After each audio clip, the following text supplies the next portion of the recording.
So, welcome everyone to this unusual time, but we're delighted to get Caoimhe McGonigal with us. She was actually live in the Society last month and gave this lecture about basically the impact of fairy beliefs in 19th century Ireland and sort of the prevalence among the rural community and how fairy beliefs were kind of used as societal control. And so I thought it would be a good one to have in our archives and with our sister up in Albany, the Irish American Heritage Museum. So we have a broader online audience sometimes than we are able to get in person. But Caoimhe was awarded a BA in History at Queen's University in Belfast, where she focused on modern Irish social and cultural history. She's currently an intern out of the Emerald Isle Immigration Centre in New York. She's doing her 1 year kind of practical experience on her J1 visa. I'm very excited for today's talk. I should remind you, if you're in New York, tomorrow we have a performance here in the Society from Timahoe. It's a County Laois, a small town in County Laois. They're a male choir. They'll be performing at 6 o'clock. And then on Monday, we're open for St. Patrick's Day. There are tickets available online. And we'll have some light refreshments and entertainment and things as the day goes on. You can't quite see the parade anymore. It finishes at 79th Street, but we're close. And then we have a lot of talks next week as well. On the 19th, I'm interviewing a choreographer and dancer who's got a new work that was commissioned. It's called Escape from the House of Mercy. And she'll be performing that in New York, but she wants to talk to us about kind of what inspired her. And one of the things, of course, was all of the work done at home in Ireland on the mother and baby homes, because that House of Mercy was up in Inwood in the 19th century for wayward girls. So that'll be an interesting conversation. And then on the 20th, we're back in person in here with two noble New Yorkers, John B. Yates and John Quinn, and that's in association with the Yates Society. So lots to look forward to in this very busy of months. And Caoimhe, I'll turn it over to you now. Those of you who are online with us, you can ask questions, either in the chat function down at the bottom of your screen or using the Q&A. And Caoimhe will talk, for maybe about 40 minutes or however long it is, and then we'll turn it over for questions. So thanks very much, everyone, for joining. And take it away, Caoimhe. Thank you. Thank you, Elizabeth, for the introduction and for this opportunity as well. So I did this talk in the Society a month ago now, and I really enjoyed it, but it was a bit out of my comfort zone because it's the first time I've kind of done something like this. So kind of bear with me. I prepared this presentation to go with my BA dissertation when I focused on the impact of fairy beliefs in 19th century Ireland. So the key theme of my presentation is going to be on superstition and how it impacted in not just tales of folklore and things that are written down in the fairy tales and the fairy stories, and also it wasn't confined there. It impacted on the Irish landscape in the form of ring forts, fairy forts, and this type of thing. And it actually played a big role in the lives of the peasantry as well, as we'll see. So so it's important to note that while these are really rich stories of folklore and things like that, and people think of that, it's not a thing of the past. And it had the power to make international headlines when plans for a new road in County Clare were called off, not for environmental reasons, but because of superstition. So the local, the fairy story, like the folklore teller, Eddie Lenihan, claimed that this bush where the road was proposed to go through, the plans for the road was planned to go through this area. You can see the bush there just behind the road sign. He said that it was significant for them, and as it was a meeting point for the monster fairies to battle with the Connacht fairies, and removing it would result in high casualties on the road. So people were not moved because of environmental reasons, like the modern day society would say, that type of thing.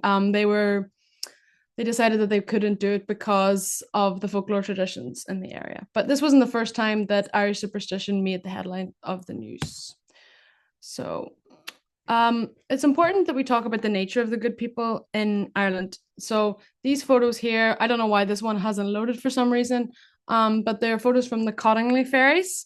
They featured in the 1920 Christmas edition of the Strand magazine, and there were 5 photos taken by the Wright cousins in the North English town, and they were published with these pseudonyms, Iris and Alice, but eventually the woman came out in the 1980s with their own stories and their own names and things. But they illustrate very typical notions of what people associate with fairies, like nearly like Disney, like Tinkerbell or that type of thing. The idea of fairies is small and delicate in little silken dresses with wings, and they're pretty and they're friendly, and they may be associated with music. It's important to note that this is not how they are reflected in tales in the Irish tradition. Oh, there's the photo. Perfect. So fairies in the Irish tradition were also important, but they held an ambivalent position, both respected and feared within communities.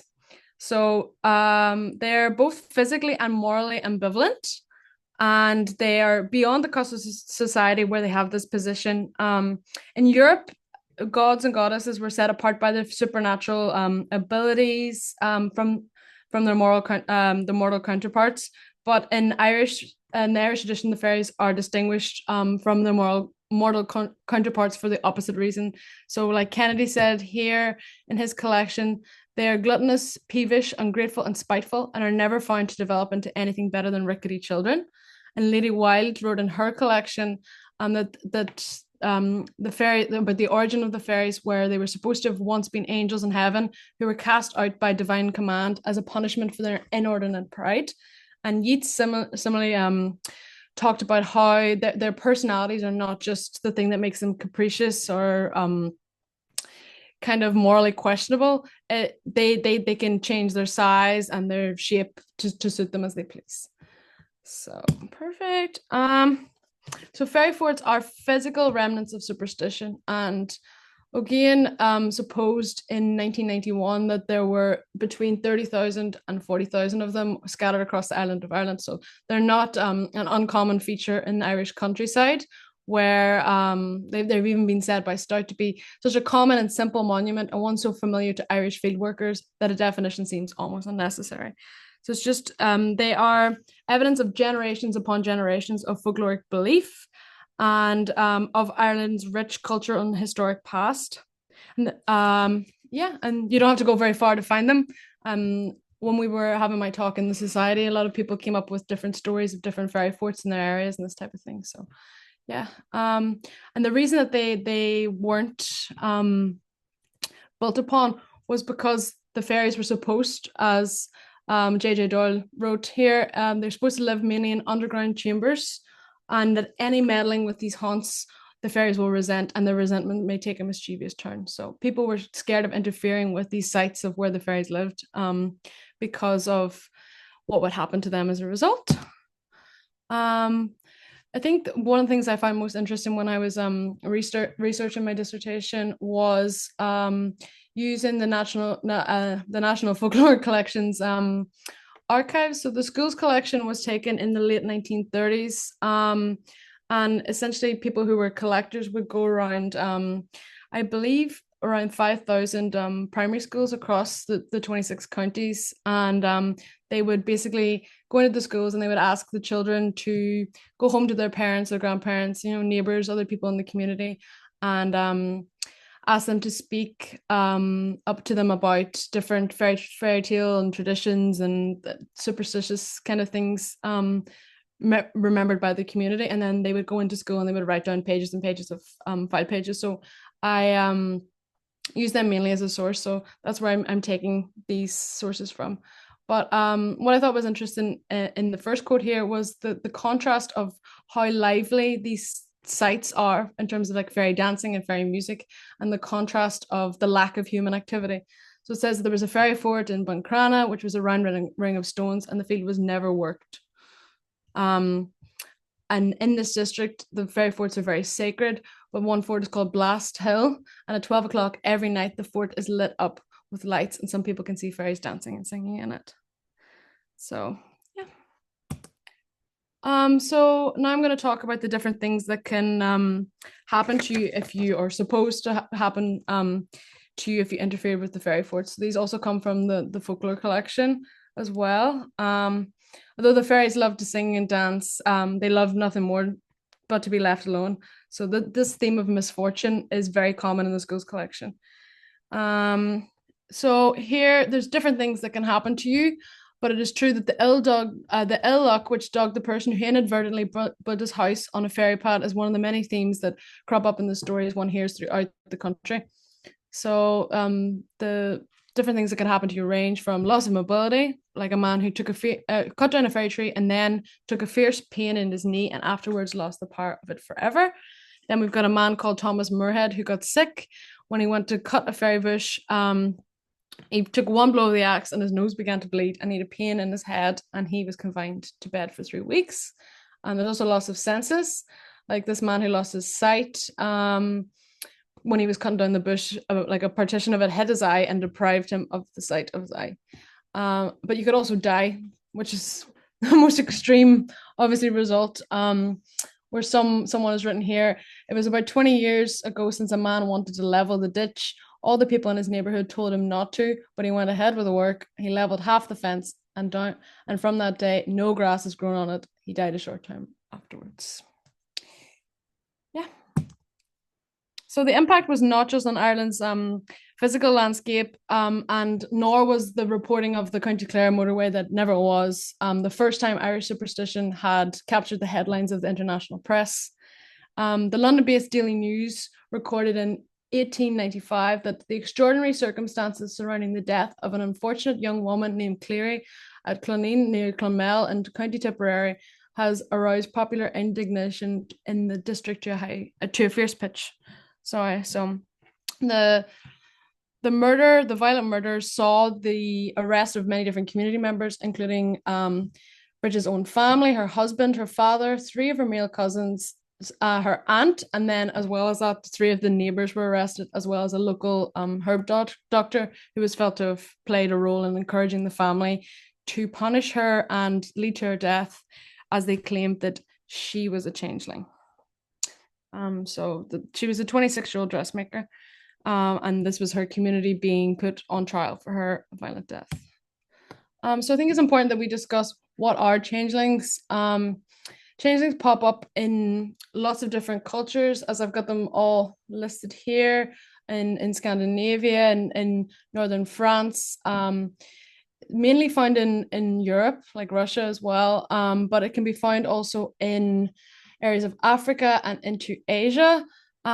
These paintings here are a good depiction as well. And the bottom one is obviously a French folklore collection that featured in, and the top one was done by a Swiss artist, I believe. So yeah, it is a tradition that a sick child may be kidnapped by supernatural beings, and a sickly, evil, or precocious substitute, the changeling, is left in his place. William Wilde, Oscar Wilde's doctor father, also felt the need to record about changelings in one of his accounts to the government about health in Ireland. And he wrote that, given rise to the popular ideas respecting the changeling, and in this country, to the many superstitious notions entertained by the peasantry respecting their fairy-stricken children, so that by year up to the present day, we read accounts of deaths produced by such cruel endeavours to cure children and young persons of such maladies, generally attempted by quacks and those termed fairymen or fairywomen, like Dennis Gainey, the herb doctor who was arrested in Bridget's case. Yeah. Oh, next slide. Sorry. So there's local people endeavored to protect their families and their children against this. They actively, there's evidence to suggest, and there's different ways to do it as well, that people were aware of this condition and would do whatever they could to prevent it. So silver tongs was one way that they would do this, and it was said during May, people were careful to always leave silver tongs across the cot where the baby lay if they were leaving the home. And it also was believed that there was no one to supervise the child. It was supposed unlucky to leave a child alone in the house without someone minding it, because of fear of what would happen if there was no one there to kind of keep an eye and make sure no changelings are coming in to no fairies are coming in to take the child. So the main way to identify a changeling, or to see that your child has been, or a woman in the case of Bridget Clary, has been replaced with the changeling, would be in the stark contrast of the physical condition and the physical shape of the child and its health. So it was said that fairies would strive to take off the handsome children who were then reared in beautiful fairy palaces under the earth and wedded to fairy mates when they grow up. So that was the kind of one motivation said by the fairies. So one such child would be this one here, because it was said that by another account that a young married pair who had a very beautiful baby boy went from being a plump, healthy child, he grew thin and miserable looking. Instead of being merry and happy, he was cross and peevish, and his beautiful rosy cheeks were now yellow and withered like an old man. So it's a very dramatic change in the baby's physical appearance, and often accompanied, often with this change in physical appearance was a sound. So it was said that it could be accompanied by persistent wailing that would stop at nothing. So this was a young woman who was working in the field, and when she came back, she found a small thing in the cloak, which was not half the size of her own baby. So this idea of like, an unhealthy or a weak counterpart. And it was said that this very small baby kept up such a crying you could have heard it a mile off. So it's kind of supernatural as well, and it's essence, because normal babies don't cry that loud. So that really recognize it as other. Yeah. So there's a heavy prevalence of music in Changeling Tales, and the trends illustrate that despite the overspill of fairy life and society into the human world. So it's said that fairy music was often in the form of bagpipes and functions as a marker of fairy otherness. So it's the idea of the fairy world spilling into the cottage, like the idea of the lisses and the forts being sites of music and dancing. And here we have the changeling, who is supposed to be an old fairy, creating noise and music in the house. And the bagpipes are closely linked with Irish music and create an unearthly sound reminiscent of the other world. So it's kind of like the idea of crying again, that the idea that something's like something is immortal, or it's not mortal, it's not human, it's like fairies. And it said in one instance, a woman with twins witnessed in her absence. So she left the room, and one of the twins was dancing with a hornpipe, and the other one was sitting up on the floor playing a fiddle. And when the one who was dancing got tired, the other one went on dancing a jig. It was obviously not typical child behavior. And another woman who was unable to sleep because of her funny child decided to check on it during the night, only find it eating a cake until it was gone. It was the kind of the capricious nature of the fairies coming out again, all the while looking around it like a thieving cat before it creeped back again to the cradle and took up the fairy bagpipes and played a fairy tune.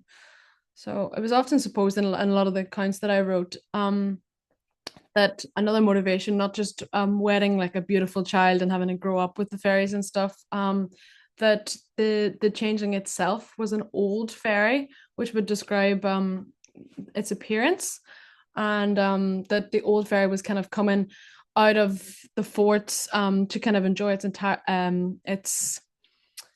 retirement basically, and was eating so much and still looked really sickly because it was an old fairy, but it would kind of take advantage of its human foster family. So yeah, perfect. So there are many different tricks and cures that are used to expose and repel the changeling in order to bring back the lost child. One of the most common was the brewery of eggshells, which is the story that I have on the screen here. It's quite a long quote, but I think it's quite funny. So it says that there was a woman who had a beautiful child, and it suddenly became sickly and wailing and seemed to be pining away. The poor woman didn't know what to do with it, so she consulted a wise woman. She told her to put on a pot on the fire and to put water and eggshells into it, and then to put an iron rod on the fire and have it red. The woman did as she was told, and the baby boy was in the cradle looking out at her. He asked, "What have you in the pot, Mammy?" And she said, "I'm making a brewing of eggshells. I'm on this world 100 years, and I've never heard of a brewing of eggshells before." "Well, you'll be in it no longer," says the woman, seizing the red iron and running to the cradle. The baby jumped out and gave a wild screech as it disappeared out the door, and when the woman looked in the cradle, her own child was lying asleep in it. So this is the idea of the baby being coddled, and she's making something to eat, and then she's identified the baby is the changeling, or suspected her own baby to be a changeling, because she noticed the change in its physical appearance, consulted a wise woman, like in the case of Bridget Cleary. It's also a common theme in the changeling stories that, and this wise woman has encouraged her to kind of invert the family values and to use violence in order to reclaim her lost child. So by doing something deviant, she can repel the fairy, the old fairy that has taken the place of her child, and then get her new child back. So in this case, she only threatens the use of violence. She runs at the baby with the hot poker, but she never actually inflicts violence on it. Yeah, so perfect. Next. So here are some quotes that I've managed to pull from well, the one quote from Shakespeare. I had another one on my dissertation, of a changeling featuring in Shakespeare's A Midsummer Night's Dream. And it says, because she, as her attendant, have a lovely boy stolen from an Indian king, she never had so sweet a changeling. And then I've got a quote here from Learson, which I think is good. It says, a region is centered on, dependent on a metropolis elsewhere to which it is subordinate and which it cannot claim for its own. Regions often count as backwaters, as places where time has stood still or have been bypassed by history. Throughout Europe, the 19th century literary imagination of the countryside is one where peasants are ignorant of metropolitan topicality and speak the language of unchanging proverb and slowly accumulated natural wisdom. In most of the cases that I was quoting at the start, where Lady Wilde, etc., Lady Gregory as well, wrote many accounts on Irish folklore. They are interested in these stories, and they believe that they should make collections of what these peasants believe in the countryside.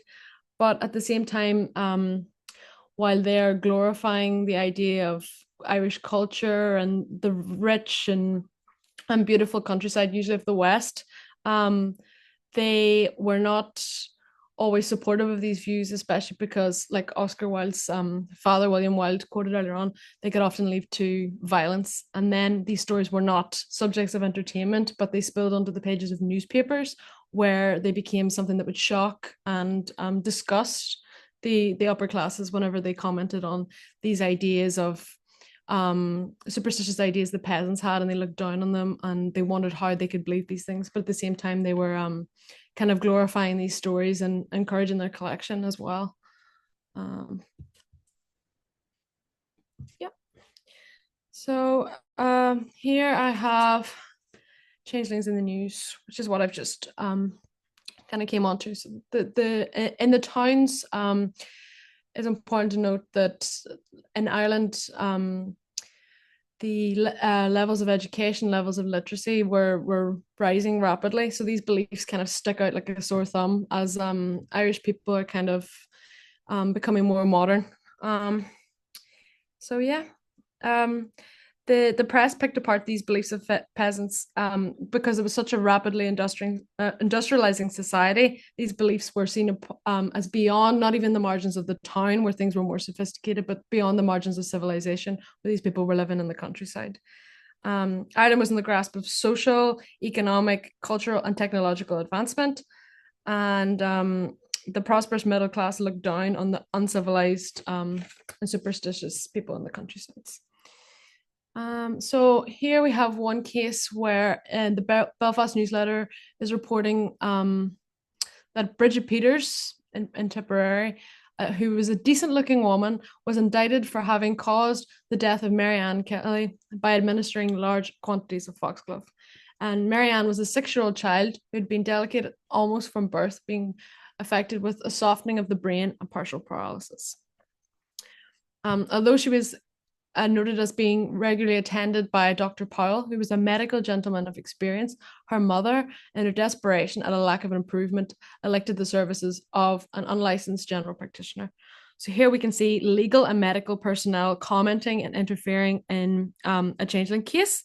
The folk healer, Bridget Peters, although she has a decent exterior, is kind of ridiculed, by the press, by the journalist. And there's a contrast between the scientific terminology of, the partial paralysis and the softening of the brain with these terms related to orthodox medicine, to diagnose what was actually wrong with the child versus the fact that Bridget Peters has administered foxglove, which is something that is kind of scorned by the newspaper.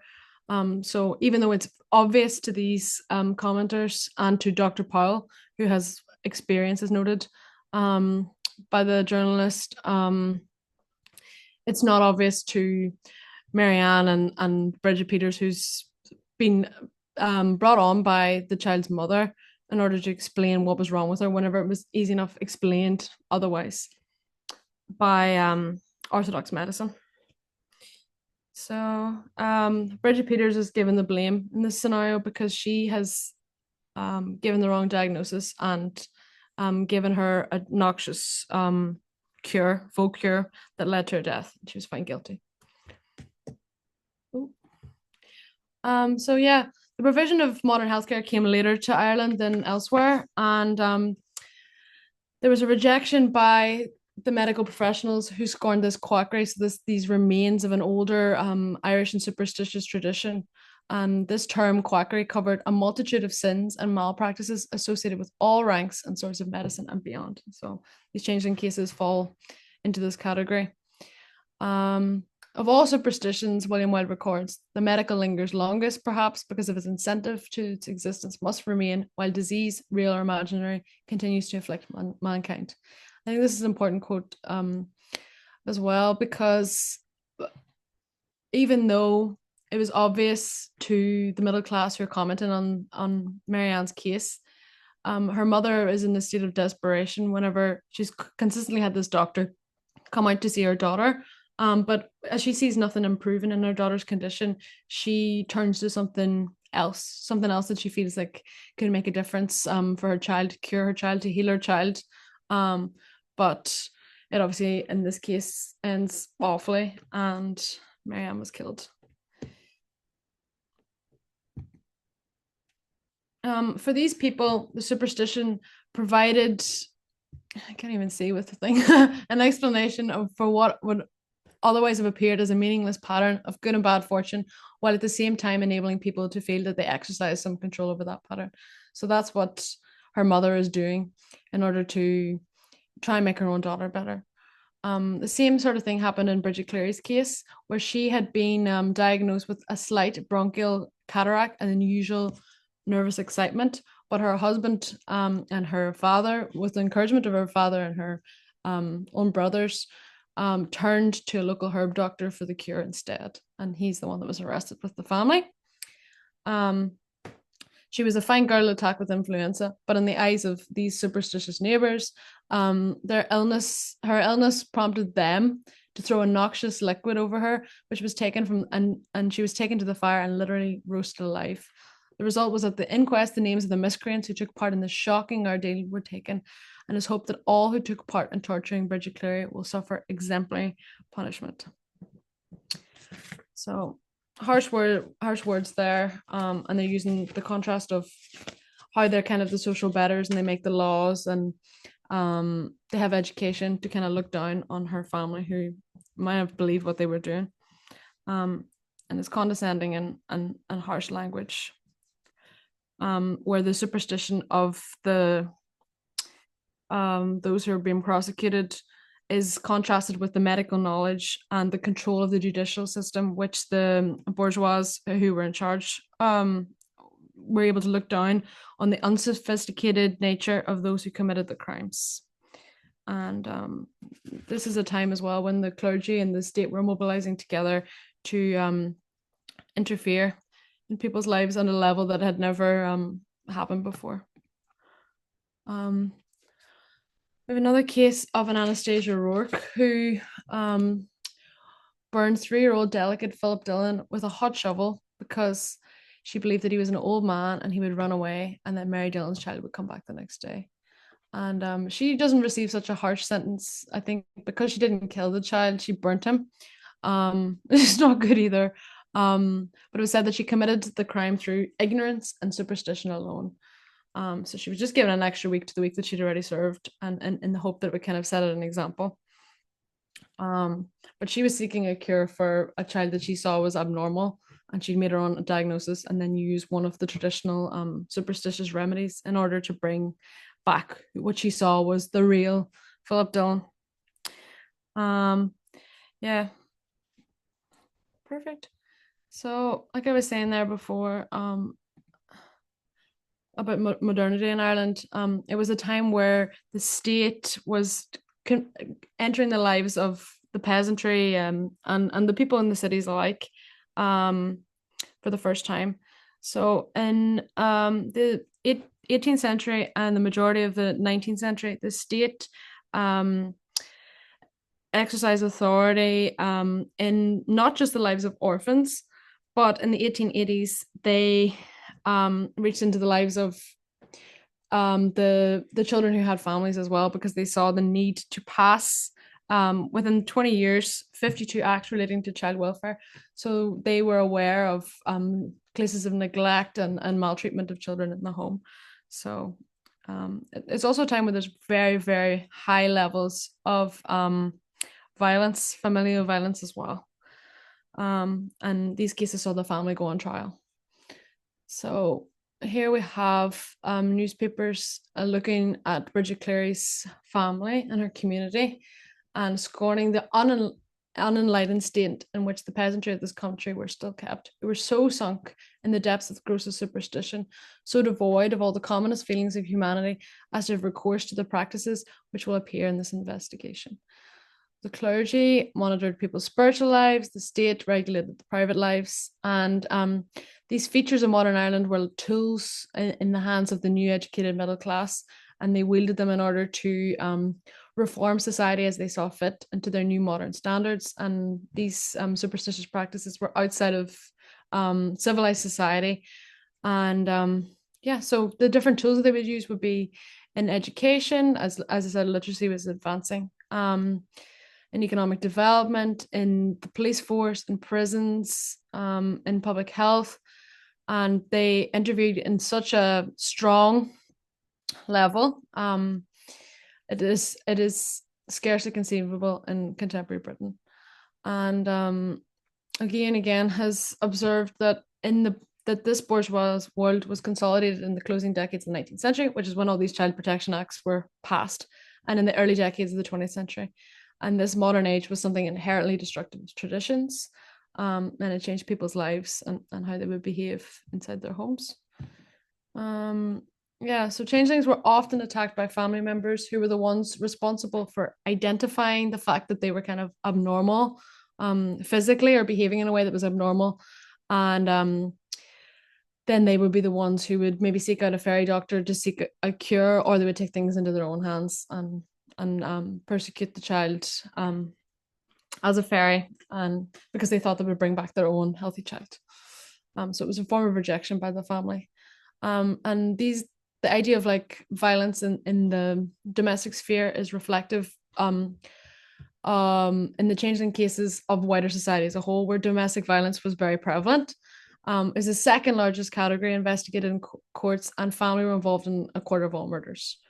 In the case of Bridget Cleary, Joanna Burke, her cousin, became the first witness, and she came out and spoke against her own brothers.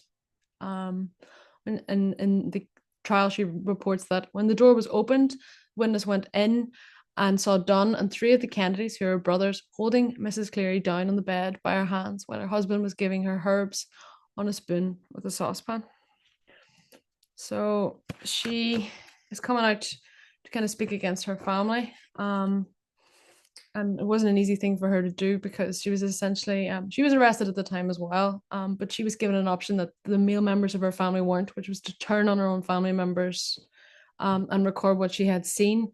And as a result, she needed police protection, and the census 20 years after Bridget Cleary's death see her living outside of the town. So it could be imagined that she was rejected by her community, and didn't feel like she could rejoin them after turning on her own family and their own belief system.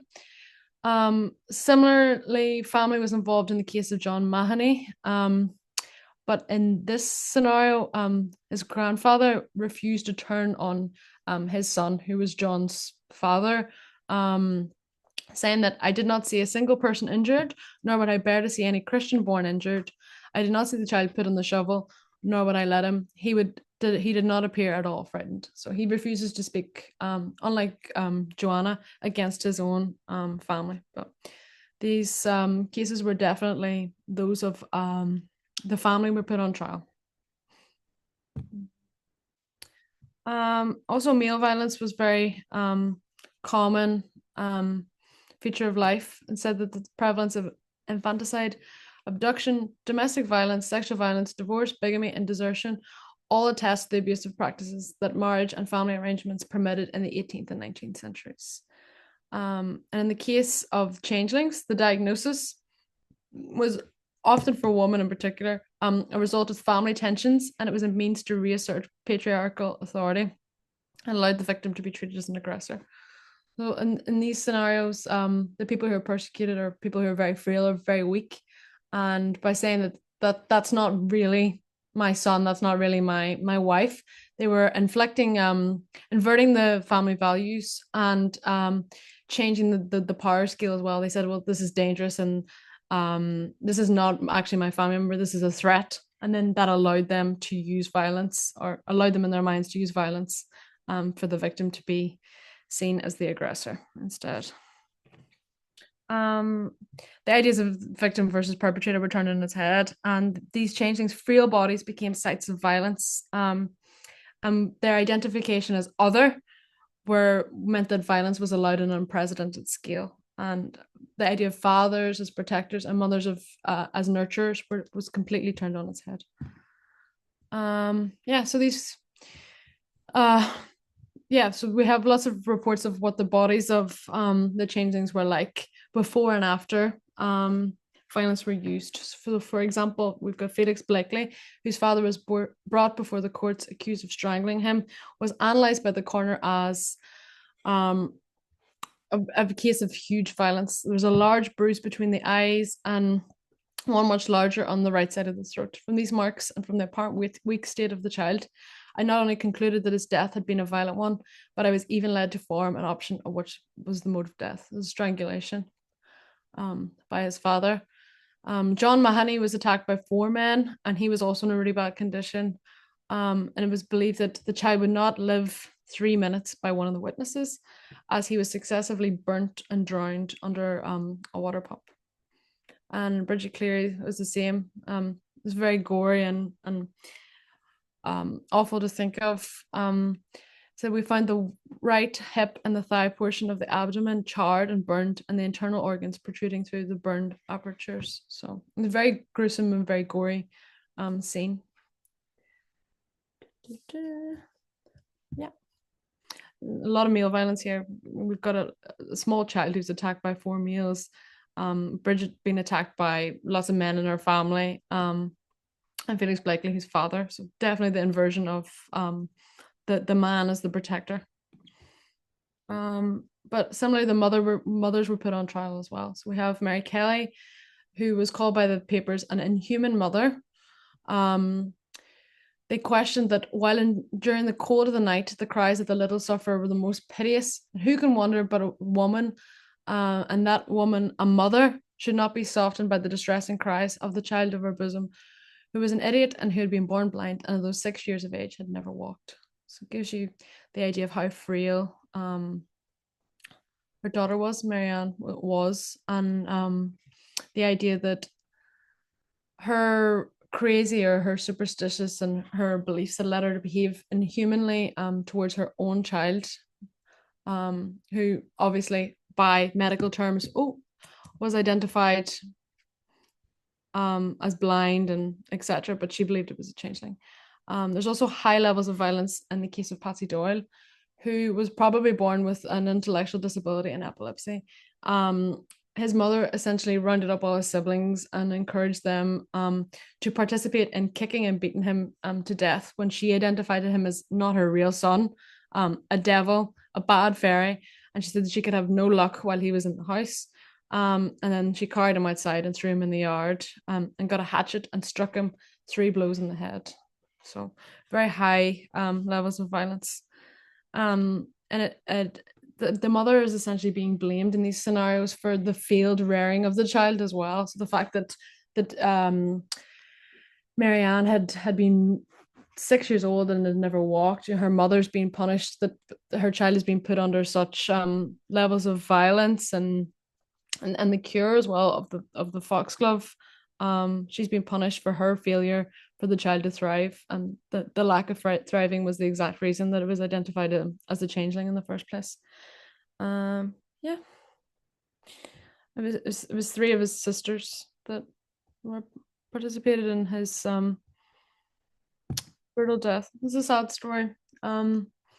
So uh, these are, while I'm going to sound like one of those medical doctors commenting on what was actually wrong in the cases of the changelings, and the reason that people believed in such practices was the fact that there was really, really high infant mortality, and that these ideas of the real child being taken away and a sick replacement being put in place of the real child help people deal with things that we understand now medically, but they couldn't understand at the time, and they didn't have access to this knowledge or information the same way the people in the towns who had these educations were persecuting them. It's not understood that changelings maybe had a cleft palate, club foot, hungry baby syndrome, or genetic conditions like Down syndrome or Edwards syndrome, which could be the reason they weren't seen as thriving in the typical sense. The majority of the stories concern boys. I think there was more pressure on boys to thrive and for families to rear like strong sons. So, yeah. So they were more threatened, I guess. And most of the stories I read dealt with that as well. And Buckley and Reardon acknowledged that despite general improvement in infant and child mortality, by the end of the 19th century, Irish rates were noticeably higher than those in Britain. So it's the idea of modern medicine coming a bit later to Ireland as well. Like the provision was unequal, and these people maybe didn't have access to licensed professionals.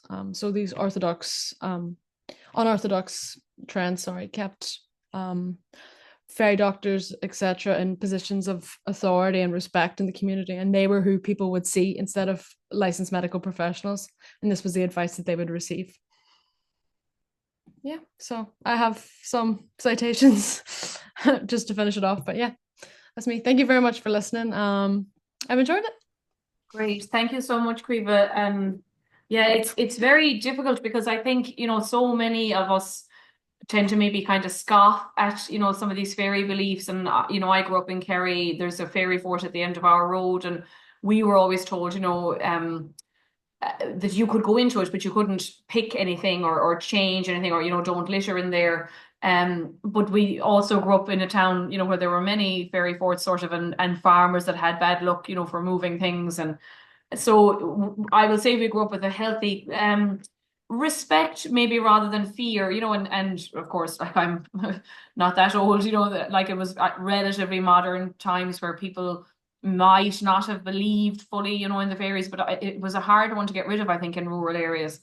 The other one I think that strikes me, particularly when you're talking about the mothers with the children, we didn't have the name for postpartum depression. And, you wonder, I think we talked about it that night in the building, that obviously, people needed a reason to explain like why a child failed to thrive, or, sometimes poverty and malnourishment and all that takes a little, or childhood diseases, takes time to kind of show themselves.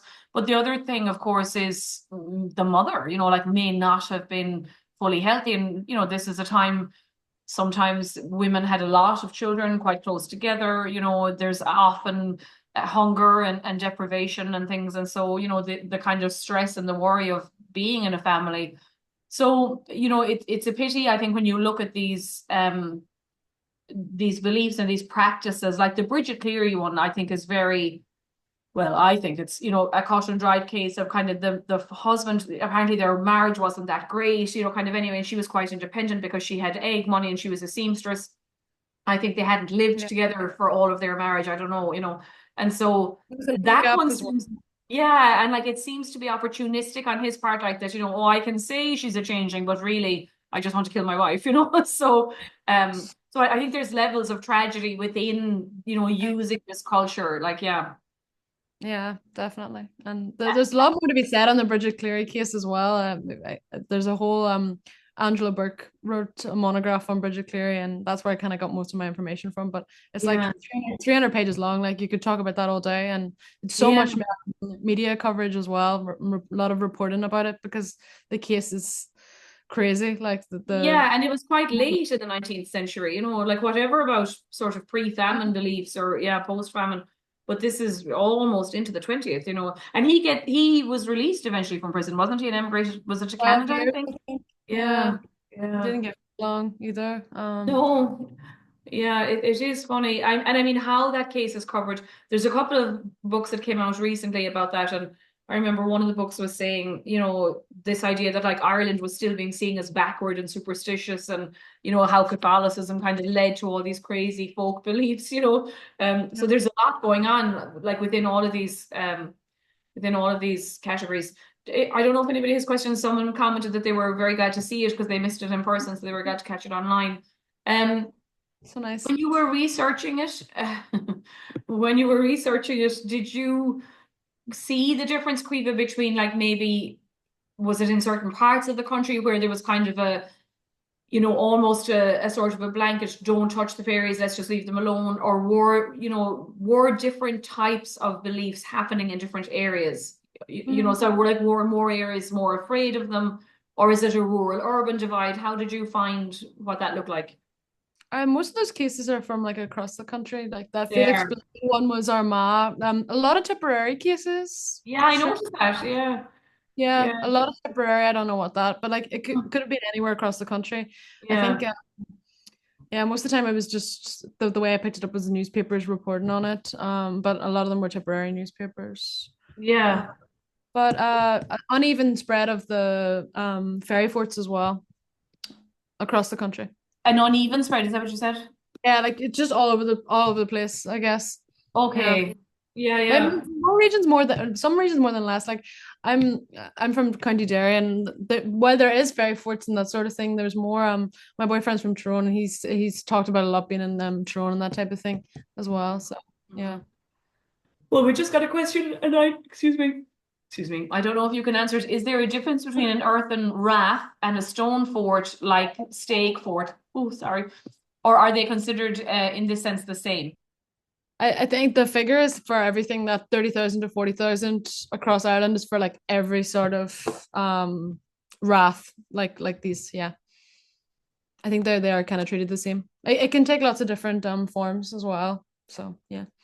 Well, I was saying that night that you were in here that I'm from Listowel, which is Listowel, the fort of Tuathail, and where was I going with this? Oh yeah, that there was an idea, in pre kind of pre-Norman Ireland, there weren't towns, so when even St. Patrick came in the 400s and 500s, people did tend to live in these kind of, I actually had a photograph of it at one point, earthen mounds, that they would kind of build up the mound, there might be separated, or like a little island in a river, but certainly like a grassy rath or a mound. And they lived in almost kind of, there's a recreation of one in Clare near Bunratty called Craganown. They're brilliant. And so, two or three, it wouldn't be quite a village, like with 2 or 3 or 5 households. And so that might be what those round things are, like a kind of a prototypical town.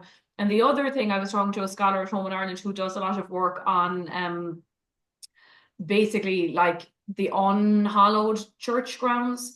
And so in the old days, like if a child died before baptism or a suicide, of course, they weren't allowed to be buried in consecrated ground. And so like they may have been buried on what would have been like known to be a site years before of like maybe a mass rock or of an older church again. And so because you don't really see a lot of these folk beliefs, I think, until the 19th century, like they're not collected and all that kind of thing until later. So, part of us think that it is a very old tradition, and other people are saying maybe they weren't that old and that it was an attempt in the 19th century to just say to you, like, stay out of that place, but it was because that's where the suicides were buried or, that kind of thing. So there's a lot of don't ask, don't tell about certain things, I think, in Ireland that might have led to, keeping the superstitions alive. And what do you tell children in that scenario as well? Like, Yeah, not yeah, play in areas, oh, you're going to be taken away by fairies. You know what I mean? Like, it's yeah, it's a yeah. different aspect, and there's bodies buried there or something like that. So Exactly. Yeah, yeah. And I mean, again, that kind of makes you see then the mothers who are, trying to fix their child, or worried that the child isn't thriving, like that does seem to be a kind of a separate issue. From don't go into the fairy fort. definitely, it's kind of Yeah, all yeah, yeah. connected stuff.